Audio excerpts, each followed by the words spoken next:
கர்த்தர், நமது தேவன். வானம் பூமி எல்லாவற்றையும் படைத்தவர் நமது ஆண்டவர். அவர் ஒருவரே.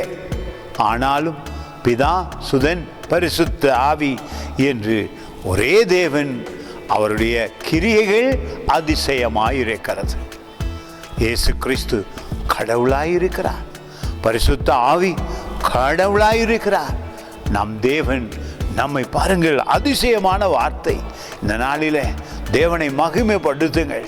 உங்களுக்காகவே தன்னை தாழ்த்தி மீட்டு ரட்சித்து சுகம் தந்து பலன் தந்து நன்மையினால் திருப்தி ஆக்குகிறார்.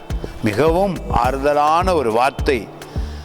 உபாகமம் 6ஆம் அதிகாரத்திலே 4வது வசனம், இஸ்ரவேலே கேள், நம்முடைய தேவனாகிய கர்த்தர் ஒருவரே கர்த்தர்.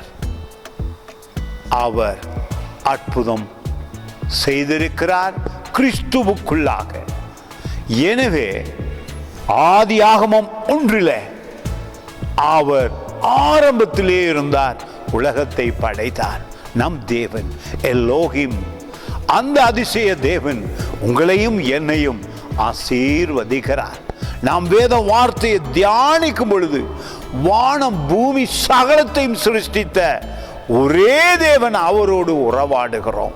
அவர் உங்களை நேசித்தபடியினாலே பூமிக்கு கடவுளே வந்தார். பரிசுத்த ஆவியான கடவுளே நம்மோடு கூட தங்கி இருக்கிறார். இந்த அதிசயம் வேறு ஏதிலும் இல்லை, இந்த கிறிஸ்தவத்துக்குள்ளே இருக்கிறது. அதை தான் இந்த காலத்தில் மகிமையாக நீங்கள் பேச வேண்டும்.